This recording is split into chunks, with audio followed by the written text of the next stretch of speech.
let's talk about activities. So now we're out of the classroom and we have football, volleyball, band, choir, with whatever myriad of activities exist for all of the different ages of school age children.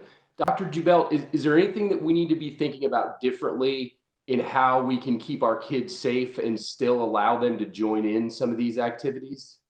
Yeah, I think this raises a really interesting question and frankly, just sort of a hard one to answer right now. We know that there are probably certain activities that are more prone to transmit the virus than others, such as exercising or singing, because you're just emitting more particles by doing those things, by breathing heavily or singing. We've seen super spreading events at both choir practices and gyms, so we know that these can be risky activities. One way to make school activities safer is to conduct them outside as weather permits, since we know that the risk of transmission is lower outdoors than indoors. And then developing ways to maintain distance between participants will also be important. So soccer practices might focus more on individual skill building than games at this time in order to maintain distance between players. And I think when possible, after school programs or practices should shift to a virtual environment if that's feasible. So sports conditioning sessions or play practices might be done through video. And then some activities such as art lessons or even piano lessons I've seen kids do will be lower risk if conducted over video, and if that's not possible in an environment where kids are at least 6 feet apart.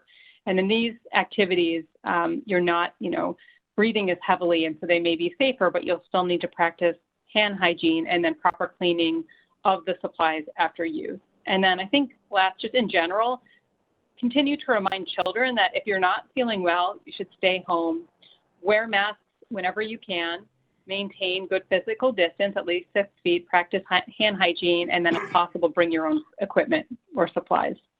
And you mentioned that we should do activities outside for as long as possible, which means that winter's coming. And I've heard that some schools are planning to release students for the Thanksgiving holiday and stay closed throughout the new year.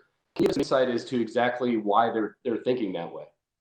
Yeah, John, this is for a few reasons. First, we know that travel is inherently a risky activity.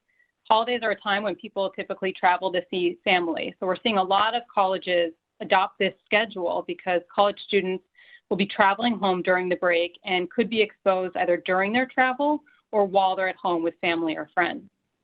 Second reason is the onset of flu season, which tends to peak between December through February, and that's another factor.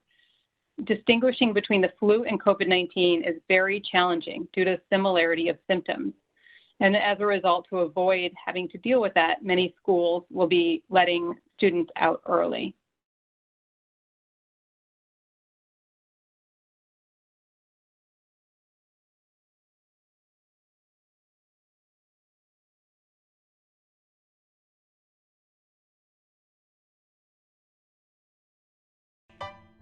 To learn more about AT&T and our response to the coronavirus, subscribe to this channel, visit the AT&T newsroom, or watch more videos on the playlist seen here.